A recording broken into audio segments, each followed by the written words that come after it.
દૂધી ટમેટું અને હું છે ને આવી રીતે બનાવું એકદમ ક્વિક અને ફટાફટ બની જાય.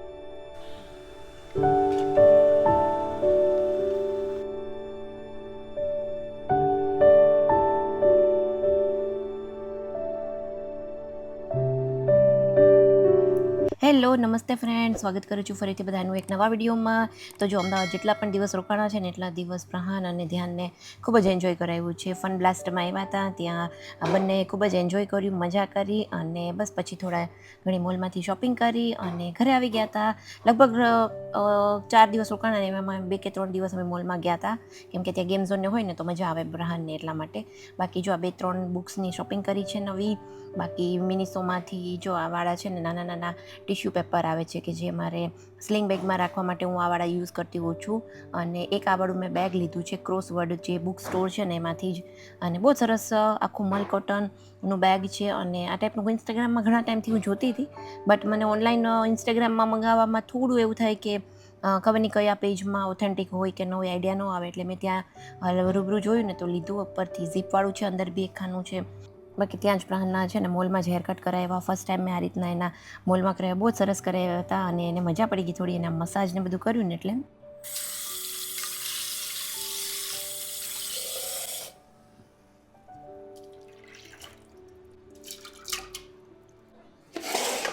હેલો નમસ્તે ફ્રેન્ડ્સ, કેમ છો? સ્વાગત કરું છું ફરીથી બધાનું એક નવા વિડીયોમાં. તો ચલો જો અમદાવાદથી આવી ગયા છીએ. અમદાવાદમાં ખરેખર બહુ જ ગરમી હતી હો. આપણે ઘરમાં ખબર નહોતી પડતી ત્યાં, બટ જેવા આપણે બહાર જઈએ ને એટલે જે સ્કિન બળે છે, જે એકદમ આપણને કેમ પહેલાં ફેશિયલમાં સ્ટીમ આપતા હોય ફેસ ઉપર, એટલી આમ ફેસ ઉપર ધૂપ લાગે. અને આજે તો ઘરે આવીને એકદમ આમ શાંતિ લાગી, આમ મજા પણ આવી. ખૂબ એન્જોય કર્યું. જો પ્રહાને તો ખૂબ જ એન્જોય કર્યું અને મને પણ મજા આવી. શોપિંગ કરી, મોલમાં ફર્યા. સો બસ જો એ બધું હતું. અત્યારે જો બનાવવાનો છે સાંભાર. તો આમાં મેં લીધી છે દૂધી, પછી છે શું કહેવાય ગાજર, એક રીંગણ છે અને બટેકું છે.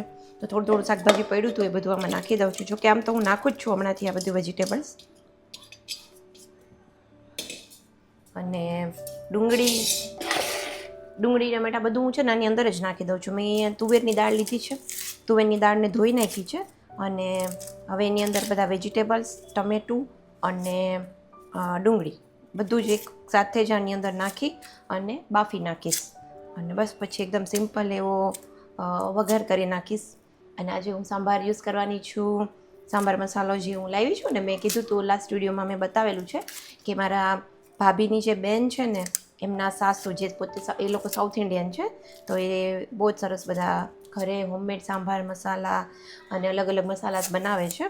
તો કોઈને બી લેવા હોય ને તો કમેન્ટ કરજો, હું એમના નંબર છે શેર કરીશ. એમને કંઈ હજી ઇન્સ્ટાગ્રામ પેજ કે એવું કંઈ નથી બનાવ્યું, હજી એમનો સ્ટાર્ટઅપ જ છે. તો એમનો સાંભાર મસાલો તો મને બહુ જ ગમે છે, એટલો સરસ છે ને. આજે જ હું લઈને આવી છું. એમ તો મારી પાસે પહેલાં બી પડેલો છે, બટ ગઈ હતી તો લઈ આવી. ખાલી સાંભાર મસાલો છે ને એને એકદમ આમ સ્મેલ કરીએ ને તો જ છે ને મને સાંભાર બનાવવાની ઈચ્છા થઈ ગઈ. મેં કીધું હવે છે ને હમણાંથી આમ બીજું કંઈ ભાવતું નથી ગરમીમાં, અને આટલા દિવસ તે ત્યાં બી કંઈક ને કંઈક બહારનું ખાધું જ છે. મને છે ને હવે બહારનું ને તો જમવાનું કંઈ ભાવતું જ નથી, બહુ જ હેવી થઈ જાય પછી બધું. તો કોઈ આવ્યું છે.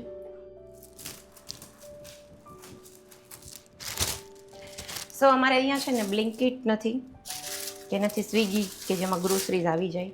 તો જો આ છે ખીરું દિશાલી એવી છે, પ્રહાનની ફ્રેન્ડ છે, એટલે મેં 1.5 કિલો ખીરું લીધું છે. બાકી અમે 3 હોય ને તો 1 કિલો જેવું ખીરું લઉં, પછી એમાંથી વધે તો પછી હું બીજા દિવસે પણ યુઝ કરતી હોઉં, ખાતી હોઉં છું ઇડલી ને સાંભાર સવારે નાસ્તામાં.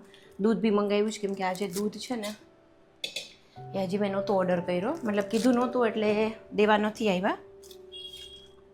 દૂધ હું પછી આરામથી શું કહેવાય ગરમ કરીશ. તો ચાલો જો સાંભાર બનાવીએ, બતાવી દઉં હું કે મેં દાળમાં શું શું નાખ્યું છે. તો જો આમાં બધા વેજીટેબલ્સ છે, દૂધી ટમેટું. અને હું છે ને આવી રીતે બનાવું એકદમ ક્વિક અને ફટાફટ બની જાય.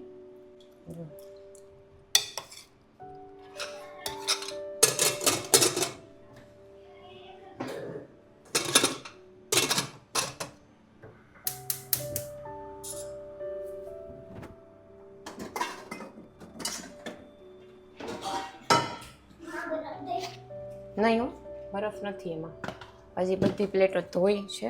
આજ પૂરતું કાંઈ નહીં હો, કાલથી.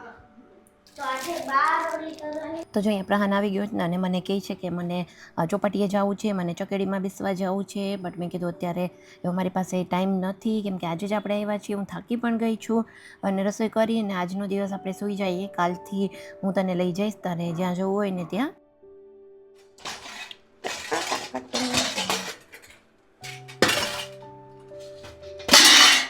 ચાલો આપણે આમાં ઇડલી બનાવીશું. પ્રહાનની હેલ્પ લેવી પડી થોડીક નીચે સુધી ઉતારવા માટે. જો આમાં ફટાફટ બની જાય એક સાથે ઘણી બધી. ચાલો નીચે ઉતરી જા. હાલ ઉતારું, ભીનું છે, પડી જવાય નહીં.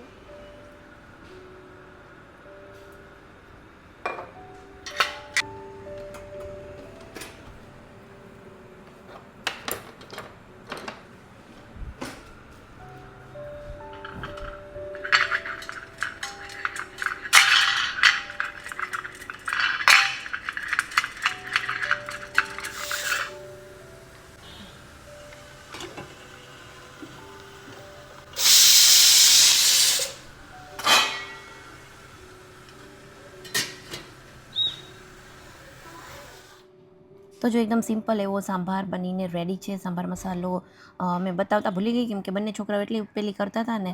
બટ મેં લાસ્ટ વિડીયોમાં બતાવેલો છે, સાંભાર મસાલો આમાં એડ કર્યો છે.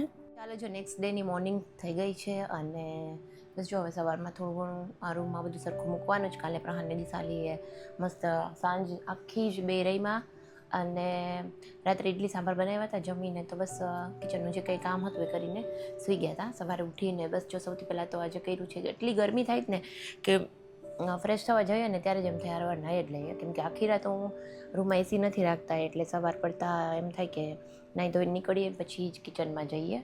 એટલે ચા પીધી છે. એક વખત મેં થોડીક સવારે મોડી ચા પીધી છે અને અત્યારે થોડીક ચા પાછી જો વધી છે તો પીવાની ઈચ્છા થઈ ગઈ, તો મેં કીધું પી લો. વચ્ચે છે ને જ્યારે હું અમદાવાદ ગઈ ને એના પહેલાં એકદમ મસ્ત રૂટીન આવી ગયું હતું ચાનું ને બધી વસ્તુનું, કે એક જ ટાઈમ સવારે પીતી એ જ. બટ મારું એવું છે કે હું 3-4 દિવસ જો પાછી ફરીથી ચા પીવા માંડું ને તો પાછી મને આમ હેબિટ પડવા માંડે છે. એટલે આજે તો મેં સવારે મોડી જ પીધી છે. એટલે અમારે લેવા જવાનું છે શાકભાજી. કાલે કંઈ જ નહોતું એટલે મેં થોડું ઘણું વસ્તુ પડી હતી એમાંથી સાંભાર બનાવ્યો હતો અને કાલે બપોરે બટેકાનું શાક જમવામાં બનાવ્યું હતું. એટલે અત્યારે શાકભાજી કંઈ જ નથી અને લીલા ધાણા પણ નથી. અને લીલા ધાણા વગર મને ખબર નહીં કિચનમાં અધૂરું લાગે. રસોઈમાં તો ખાસ કે રસોઈમાં શાક સંભારા ગમે એ બનાવ્યું હોય ને તો લીલા ધાણા ના હોય ને ત્યાં સુધી મજા જ ના આવે. એટલે હમણાં ફટાફટ જો શાકભાજી લેવા જવાનું છે. પ્રહાન ઉઠે તો મેં કીધું એને દૂધ ને બધું આપી અને પછી હું જાઉં, બાકી તડકો પણ વધી જશે. તો ચાલ મળીએ થોડી વાર પછી. Bye bye. તો શાકભાજીને બધી જ વસ્તુઓ ફ્રૂટ્સને લઈને હું આવી ગઈ છું અને અમે આની પહેલાં પણ કીધેલું હતું કે મોટા ભાગે શાકભાજી અને ફ્રૂટ્સ છે ને હું જ પર્સનલી લેવા જવાનું પ્રિફર કરતી હોઉં છું અને એક સાથે જ લઈને આવતી હોઉં છું. હવે આ એક સાથે જે પણ શાકભાજીને લઈને આવું છું ને એને કઈ રીતના સ્ટોર કરું છું અને મારું જે વેજીટેબલ બોક્સ છે ફ્રીજમાં કઈ રીતના હું મેન્ટેન કરતી હોઉં છું ને એનો આખો જ વિડીયો હું આ જ વિડીયો કન્ટિન્યુ કરીશ. બટ આવતીકાલના વિડીયોમાં એ શેર કરીશ, તો એ વિડીયો જોવાનું બિલકુલ ન ભૂલતા. કઈ રીતના વોશ કરું છું, કઈ રીતના બધી જ વસ્તુઓને પાછું સ્ટોર કરતી હોઉં છું. એટલે નેક્સ્ટ વિડીયો છે મારો જરૂરથી જોજો. બાકી જો હવે લંચની તૈયારી કરું છું. કાલના ભાત વધેલા છે ને એમાં થોડી એવી ખાટી છાશ મેં એડ કરી છે અને ઘરે બનાવેલું ફ્રેશ ક્રીમવાળું જે દહીં છે એ એડ કર્યું છે. મારું દહીં છે ને ખાટું નથી હોતું, એકદમ સરસ મોડું હોય છે, એટલે મેં થોડી ખાટી છાશ એમાં એડ કરી છે, કેમ કે થોડી ખટાશ હોય ને તો ભાત છે ને ખાવાની મજા આવે. ને આ છે ઓડિશાની રેસીપી છે, પાખલા ભાત કહેવાય. આજકાલ બધા લોકો બહુ જ ખાય છે. પહેલાં અમે લોકો, મારા મમ્મી છે ને મીઠું નાખીને દહીં ભાત ખાલી મને ખવડાવતી, બટ હું છે ને થોડુંક આ રીતના મેં એને ચેન્જ કર્યું છે. એમાં તેલની અંદર રાઈ, જીરું, લીમડો અને લીલું મરચુંનો વઘાર કર્યો છે અને વઘારને આ ભાતની ઉપર એડ કર્યું છે. કર્ડ રાઈસ આમ તો એને કહેવાય. બાકી ઉપરથી થોડું લીલી ડુંગળી અને લીલા ધાણા એડ કર્યા છે અને બધી જ વસ્તુઓને પ્રોપર મિક્સ કરી લીધી છે. ગરમીઓની સિઝનમાં આ બહુ જ ગુણકારી હોય છે, પેટને ઠંડક આપતું હોય છે, એટલે આ જરૂરથી ખાવું જોઈએ. મને આ રેસીપી બહુ જ ભાવે છે અને આ જ રીતના હું દહીં અને રોટલો પણ ખાતી હોઉં છું. એ પણ મારો મોસ્ટ ફેવરેટ છે અને આ ભાત પણ ફેવરેટ છે. તો આ ભાત છે એક વખત જરૂરથી ટ્રાય કરજો. બચેલા ભાત હોય ને એમાંથી તો આ બહુ જ સરસ બનતું હોય છે. તો જો અહીંયા આપણા પાખલા ભાત કહેવાય કે દહીં ભાત કહેવાય એ રેડી છે. હવે એને થોડી વાર રાખી દઈશું અને લંચ ટાઈમે એને એન્જોય કરીશું. ચાલો ફ્રેન્ડ્સ, જો હવે અમે લોકો અમદાવાદથી તો આવી ગયા છીએ અને આજે બસ જો શાકભાજીને બધું લઈને આવી છું અને અત્યારે લંચમાં શું બનાવ્યું છે ને એ એક વખત મેં કીધું બતાવી દઉં. ઘણા દિવસથી શું કહેવાય કે લંચમાં શું છે શું નહીં, એક રેગ્યુલર વિડીયોઝ છે એ આવ્યો જ નથી એટલા માટે, અને ટ્રાય હું કરું છું રેગ્યુલર વિડીયોઝ અપલોડ કરવાની, બટ હમણાં છે ને કંઈક પ્રોબ્લેમ થઈ ગયો છે મોબાઈલમાં. હું જેમાંથી એડિટિંગ કરું છું ને એ સોફ્ટવેર મારું કામ નથી કરતો અને એમાં સેવ જ નથી થતો. વિડીયો આખો એડિટ કરીને રાખ્યા છે બટ એમાં સેવ નહોતા થતા, એના લીધે શું કહેવાય કે કોઈ પણ વિડીયોઝ હમણાંથી અપલોડ નથી થયા. બાકી જો લંચ બનીને રેડી છે, ચાલો ફટાફટ બતાવી દઉં લંચમાં શું બનાવ્યું છે.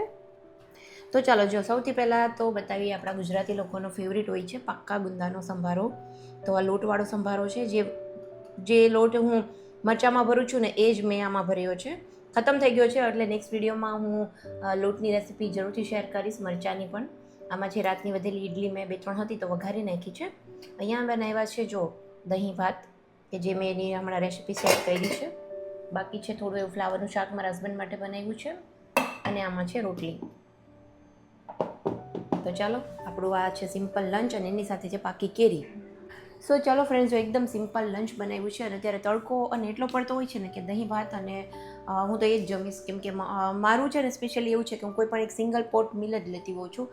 કાં શાકને રોટલી ઓનલી લઉં સલાડ સાથે, કાં પછી ભાત ખાઈશ અત્યારે તો પછી એ ભાત જ ખાઈશ. અને આમ બી મને જે રોટલો અને દહીં સાથે જે ડુંગળીને નાખીને ભાવે છે ને એવી જ રીતના ભાત પણ બનાવ્યા છે. તો ચાલો ફટાફટ જો મેં પ્રાણને જમાડી દીધો છે, હવે હું જમી લઉં. તો ચાલો ફ્રેન્ડ્સ, આ વિડીયો માટે આટલું જ. વિડીયો ગમે હોય તો લાઇક શેર ચેનલને સબસ્ક્રાઈબ જરૂરથી કરજો. ફ્રેન્ડ્સ અને ફેમિલીમાં પણ શેર કરજો.